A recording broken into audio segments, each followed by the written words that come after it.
नमस्कार मंडळी, DS news मराठीच्या नवीन व्हिडिओमध्ये आपल्या सर्वांचं हार्दिक स्वागत आहे। आपण पाहतोय राज्यामध्ये शेतकऱ्यांना कर्जमाफीची आवश्यकता आहे, शेतकऱ्यांना मोठ्या मदतीची अपेक्षा आहे। कारण की मागे गेलेल्या खरीप हंगामामध्ये शेतकऱ्यांचं मोठ्या प्रमाणामध्ये नुकसान झालेलं आहे।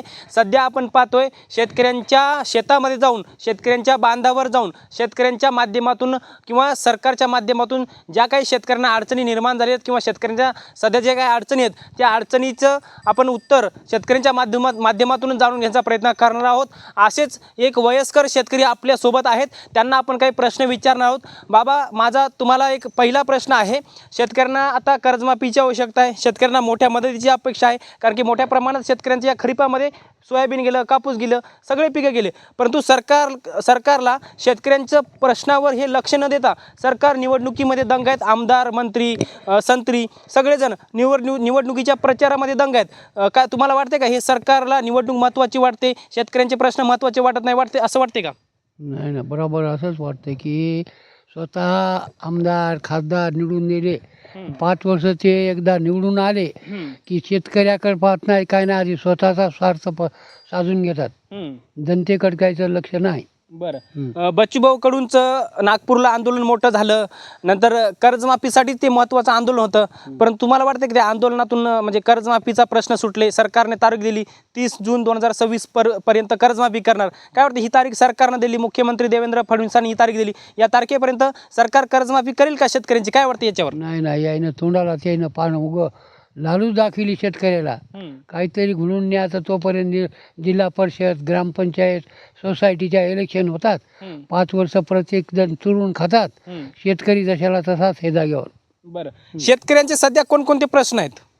आता शेतकऱ्याचे प्रश्न मूळ 12 महिने कष्ट करून शेतीला भाव नाही। आता सध्याच्या काळात महिन्याखाली 2200 रुपये केळीला भाव होता, आता त्याला कोणीच पुसन झाले, कुत्रे खालेत, माणसं खालेत। आता त्याला ते ज्याने लावलेल्या केळी आहेत का त्याच्यावर खर्च केलेला त्याला वखरून टाकून आता दुसऱ्या पिकाच्या मागे लागले शेतकरी। बरं, आता ही रब्बीची शेतकऱ्याची पेरणी झाली आहे का सगळी? आणखी नाही ना, राहिली, आणखी व्हायची राहिली। बरं, सरकारनं रब्बीच्या पेरणीसाठी हेक्टरी 10,000 रुपये आणि 3 हेक्टरपर्यंत 30,000 रुपये मंजूर केले होते, मग ते पैसे तुमच्या खात्यात आलेत काय? माझ्या खात्यामध्ये 2-3 वेळेस आलेत पैसे, कोणते आलेत ते काय मला माहीत नाही, मग आलेत। बरं, मग ते पैसे आता ते तुमचं खरीपामध्ये नुकसान झालं, त्या नुकसानी भरून काढण्यासाठी सरकारने पैसे दिलेत, हे पैसे दिल्यानं तुमचं नुकसान भरून निघाले का? नाही नाही, निघत नाही। काही नाही तरी काहीतरी फुलाची पाकळी म्हणून त्यानं काहीतरी शेतकऱ्याला दिलं। बरं, म्हणजे नुकसान भरून निघण्यासाठी किती रुपयाची अपेक्षा आहे सरकारकडून तुम्हाला? आता ती नुकसान म्हणलं तर आता त्या कष्टावरच शेतकरीच आहे। कोणी लाखात उत्पन्न काढायला लोकमतला पेपरला येते, एवढ्या वेळेच्या केळी काढल्या आणि एका शेतकऱ्यानं काढल्या म्हणून काय झाल्या, सर्वसाधारण शेतकऱ्याला भाव मिळा तसा प्रत्येक शेतकऱ्याला कुठे मिळतच नाही। बरं, ते सरकारने नुकसान भरपाई जाहीर केली, अतिवृष्टी नुकसान भरपाई हेक्टरी 8,500 रुपये दिलेत, 8,500 नुकसान भरपाई भरून निघेल का? हे पैसे तुमच्या खात्यात आलेत काय? नाही, आता कोणतं मी काय सांगलो, मला फक्त 3दा पैसे आले। बरं, कशाचे आले, काय आले, आपण काय चौकशी केली नाही। बँकेत लाईनीला उभं राहायचं, जे दिले ते मांडून देते तितके उचलून आणले 2दा-3दा। बरं, एकूण जमीन किती एकर तुमच्याकडं? माझ्याकडं 5 एकर, 5 एकरला 3 गुंठे कमी। बरं, कोण्या पिकाचं तुमचं नुकसान झालंय?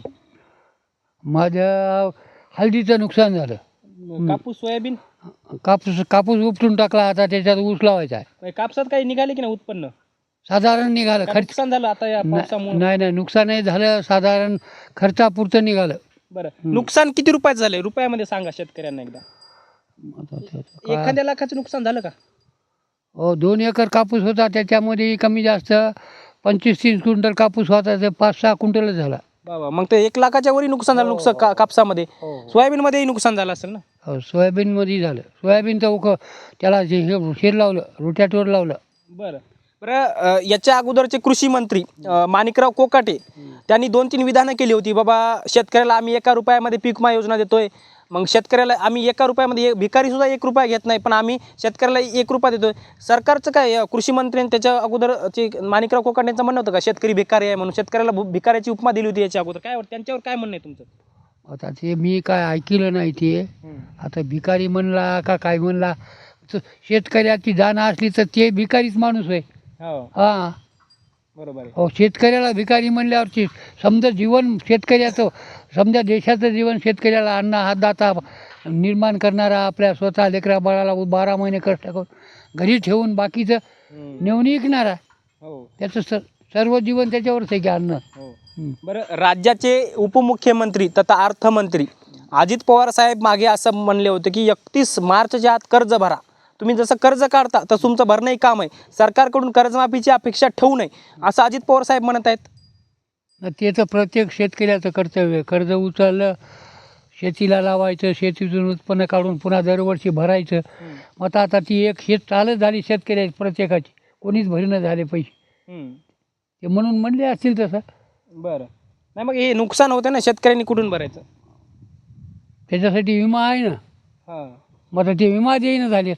हां, विमा पण देईन. हो, हे विमा देईन झालेत ना. अहो, शेतकऱ्याचं गेलं, विमा भरून घ्या, पुन्हा का पीक पाहणी करा, हो त्याला 4-4 दिवस लागायलेत. उगा आम्ही शेतकऱ्यात परेशान व्हायला जाऊ. बरं बरं, मला तर 4 दिवस लागले, 4 दिवस. 4 दिवस हो, ते पीक पाहणी करायला. झालं की नाही? आता मग ते झालं. मग आता आणखी वाट पाहलो, ते वाईट आहे कोणाला ठाव.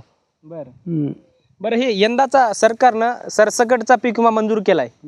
हेक्टरी 17,500 रुपये. हे मिळेल का? मुख्यमंत्री देवेंद्र फडणवीसांनी सांगितलंय. त्याच्या बापाला देणं भाग आहे, कारण दरवर्षी रुपयाला होतं, यावर्षी कमी जास्त मला 3,500 का 4,000 रुपये 5 एकरला भरावं लागली. बरं सोयऱ्या धैर्याचे उसने आणून विमा भरला मी. बरं, मग आता पीक विमा येईल का? सरकारवर विश्वास आहे का? पीक विमा देईल का हे सरकार तुम्हाला? आता तर दिलाच नाही. मोजक्याच लोकांना दिला. आपल्याला देते की नाही आता कोणाला ठाव. बरं, पीक विमा योजना सुरू होऊन जवळपास 7 ते 8 वर्ष झालीत. या 8 वर्षामध्ये तुम्हाला पीक विमा कधी आलाय का तुमचं नुकसान भरून निघणारा? नाही, एकदाही नाही आला. एकदा नाही आला. एकदाही नाही आला. बरं, आणि अजून काय शेतकऱ्यांच्या धोरणावर, सरकारच्या शेतीच्या धोरणावर तुमचं काय म्हणणं आहे? हमी भाव, मालाला भाव भेटतोय का? शेतकऱ्यांच्या अडचणी काय काय आहेत? शेतकऱ्याच्या अडचणी मुख्य 12 महिने कष्ट करून माल तयार झाला, त्याला योग्य भाव जर मिळाला तर शेतकरी सुखी होते.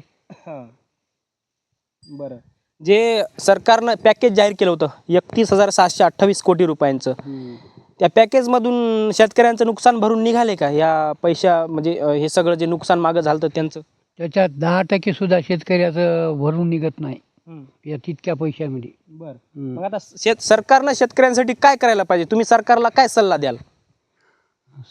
सरकारनं काय सल्ला द्यावा आता आपण शेतकऱ्याला? काहीतरी द्या की बाबा, शेतकऱ्याचं नुकसान होऊ नये. जगाचा पोशिंदा शेतकरी आहे.